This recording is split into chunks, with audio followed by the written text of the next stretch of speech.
सुख पाता रहा जो सदा जग में, उसे आखिर में दुख पाना पड़ा। पछताए नहीं जो कभी भी कहीं, उससे अंत समय पछताना पड़ा।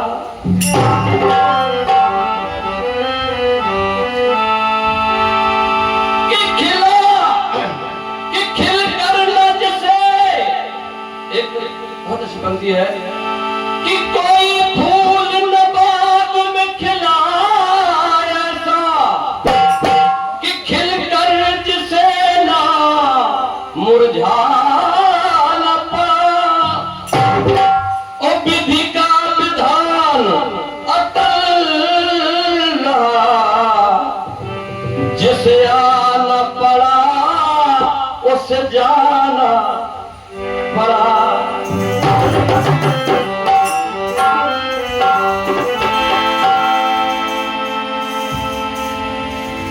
बहुत सुंदर गीत दादाजी से सुने, लेकिन आंसू न होते तो आंखें इतनी खूबसूरत न होती। दर्द न होता तो खुशी की कीमत भी ना होती। अगर बिन मांगे सब कुछ मिल जाता तो दुनिया में ऊपर वाले की जरूरत ना होती।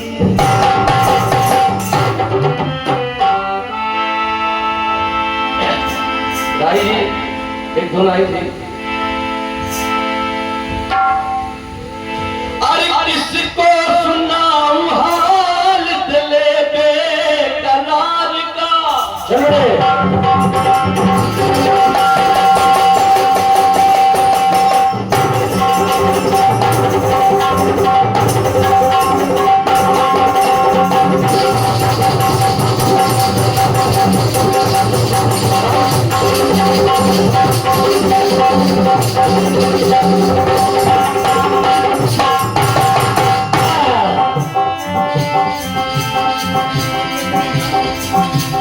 किसको सुनाऊं हाल दिले बेकरार का,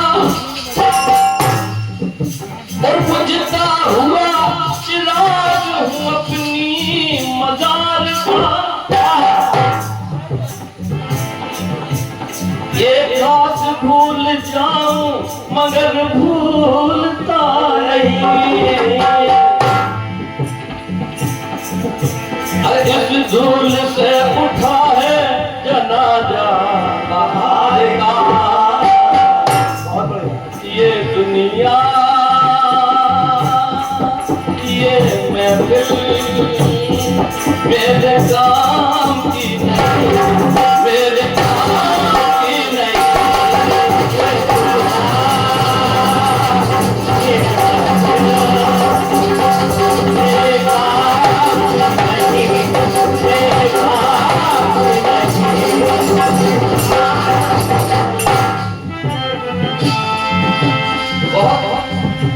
कई बार प्रसंग आया है कि बड़े भाग बाबा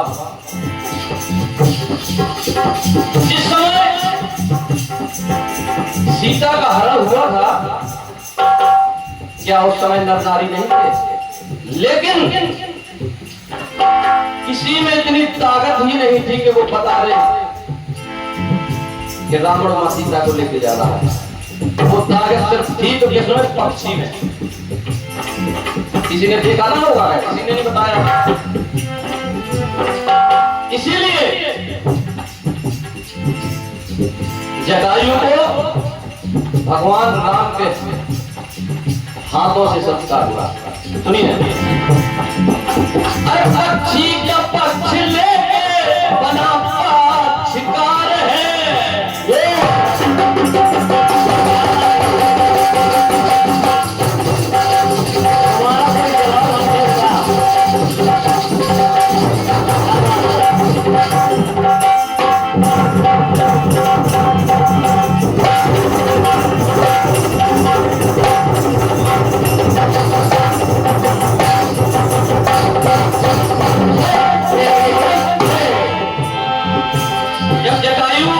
घायल अवस्था में पड़ा।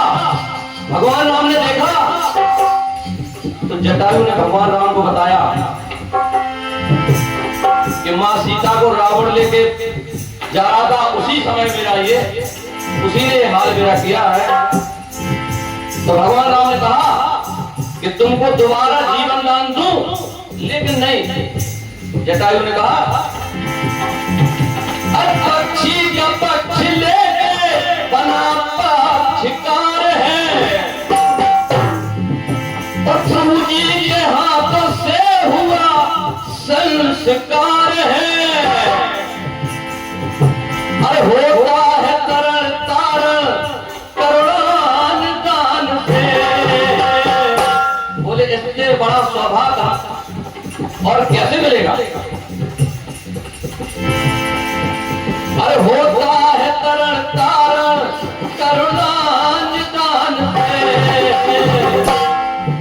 और रटना न रटी राम की। जटायु ने कहा मैंने रटना नहीं रटी, फिर भी मुझे ये सौभाग्य मिला है। और रटना रटी न मैंने कभी श्री राम की, लेकिन अब मुझे अपने लोग पहुंचा दो, क्योंकि ये दुनिया ये महफिल मेरे काम की नहीं, मेरे काम की नहीं।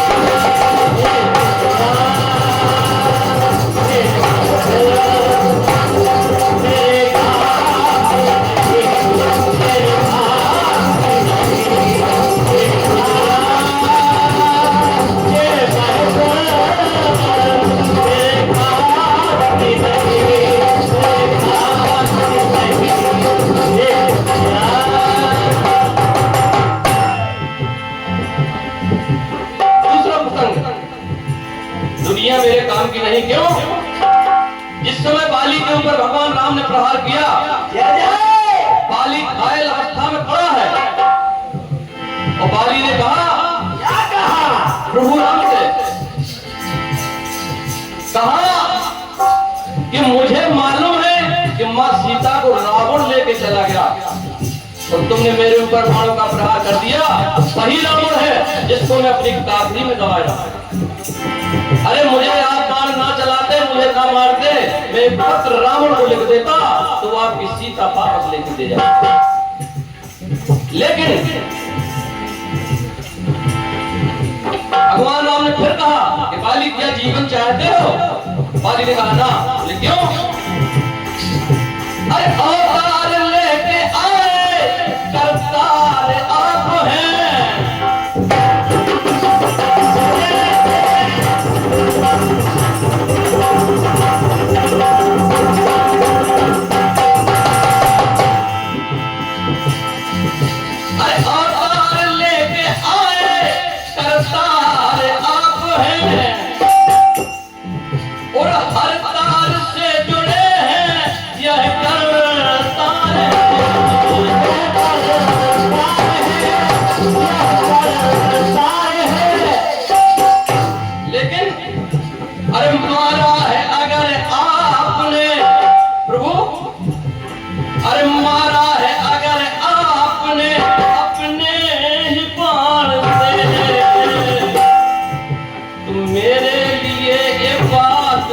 अपमान की नहीं, क्योंकि अब ये दुनिया ओ ये महफिल मेरे काम की नहीं, मेरे काम की